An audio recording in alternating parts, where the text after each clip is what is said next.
આપણે વિચાર કરીએ ઘણીવાર કે હું તો આનો જ ભક્ત છું, અમે આ ભગવાનને ના માનીએ. પણ એવું કહેવાય છે કે જો મહાદેવજીને તમે ન માનો, તમે નારાયણને માનતા હો અને મહાદેવને ન માનો તો નારાયણ તમારી પૂજાને સ્વીકાર કરતા નથી. તમે શિવજીને માનતા હો અને નારાયણને ન માનતા હો તો શિવજી તમારી પૂજાનો સ્વીકાર કરતા નથી. બંને પરસ્પર દેવ છે સાહેબ, એટલે બંનેની પૂજા કરવી, દરેક દેવોની પૂજા કરવી, તો જ તમને એનું ઈશ્વરની કૃપા વર્ષે છે. પરમ શ્રદ્ધેય પરમાત્મા, 3 કન્યાઓના જન્મ થયા, વિવાહ થયા. હવે 2 પુત્ર જે મનુ મહારાજના છે, ઉતાનપાદ અને પ્રિયવ્રત. એમાં ઉતાનપાદ હતા, એની કથા પરમાત્મા બતાવે છે. હે પરીક્ષિત, ઉતાનપાદને 2 પત્ની, સુનીતિ અને સુરુચિ. એમના ઘરે પુત્ર છે ધ્રુવ અને ઉત્તમ.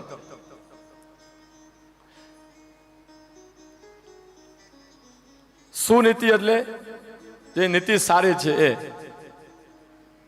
નીતિ ક્યાં હોય? હૃદયમાં.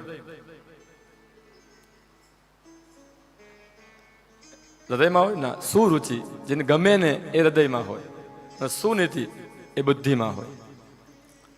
આપણી પાસે બંને પત્ની છે, સુનીતિ ને સુરુચિ.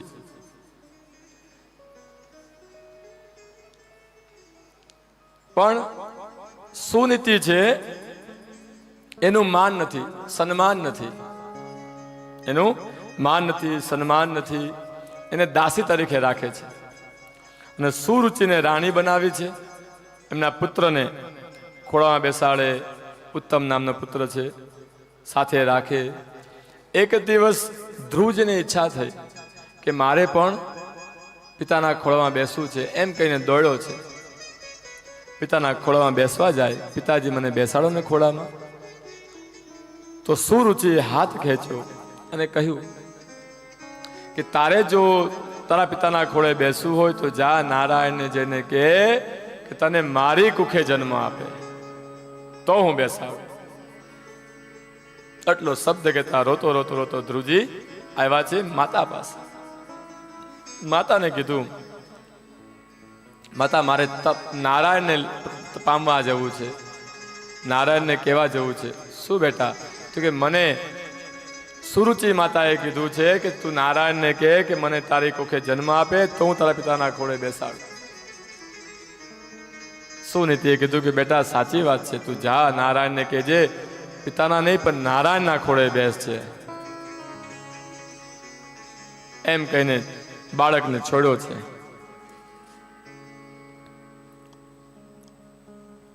વનમાં પ્રવેશ કર્યો. હવે શું કરવું છે ખબર છે ને.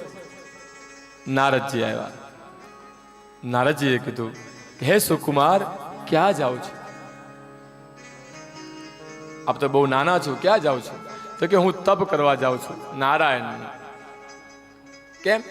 તો કે મારે મારા પિતાના ખોળામાં બેસવું છે એટલે તપ કરવા જવું છે. આટલો શબ્દ બોલતા કહું તપ કરશો? ખબર નહીં, કઈ ખબર નથી.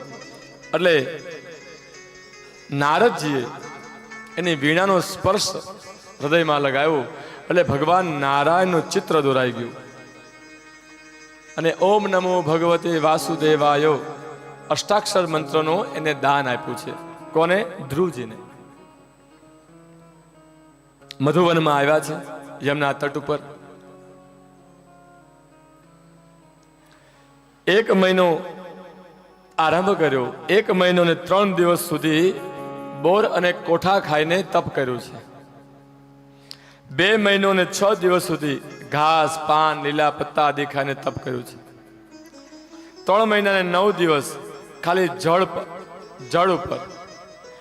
4 મહિના અને 12 દિવસ, ચોથા મહિના અને 12 દિવસ સુધી કેવલ વાયુ.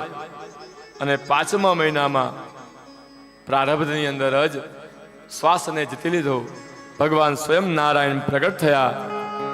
નારાયણ પ્રગટ તો થયા પણ મન ક્યાં છે? આંખો બંધ છે, ખોલતા નથી ધ્રુવજી. કે મનમાં નારાયણ છે. એટલે ભગવાને એ નારાના ચિત્રને ગાયબ કરી નાખ્યા. આંખ ખુલી ગઈ, જોયું તો સામે એ જ ચિત્ર છે.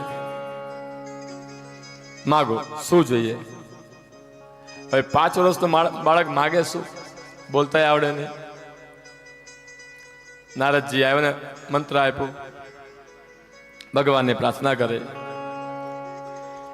યોંત પ્રવેશ્ય મમ માં ચમિમાં પ્રસુપ્તા સંજીવયત નખિલસતિધરસ્વધામ્ના અન્યાંશ્ચ હસ્તશ્રવણં શ્રવણત્વગાદિન પ્રાણાન્નમો ભગવતે પુરુષાય તુભ્યમ. હે પ્રભુ, ભગવાન ધ્રુજી બોલતા નથી, પણ મનમાં જે છે ને એ મનમાં બનેલા શબ્દ એ શ્લોક વતી બહાર આવ્યો.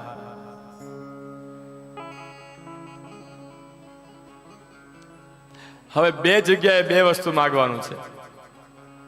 પેલા શું માગી બેઠા?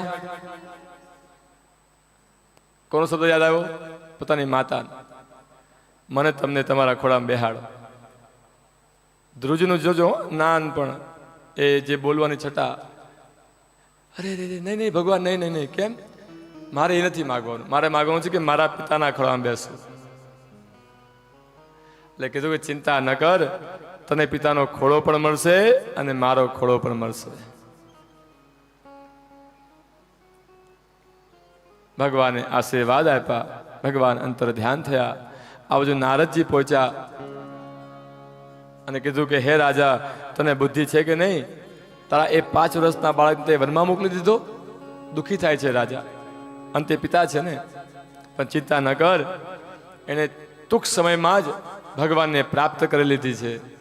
ભગવાનને પ્રાપ્ત થયા છે અને પાછું આવે છે. આટલું સાંભળતા રાજાએ આખું રાજ્ય સજાવ્યું, ફૂલોથી માર્ગ સજાવ્યા, તોરણ બંધાવ્યા અને રથ છે ને સોના, જેનો રથ હતો એ રથ લઈને ગામને કિનારે ઊભો છે ધ્રુજનું સ્વાગત કરવા માટે. ધ્રુજના સ્વાગત થયા, હાર પહેરાવ્યા, રથમાં બેસાડીને લાવ્યા છે રાજ્યમાં અને રાજ્યાભિષેક અને રાજા બનાવ્યા એમને.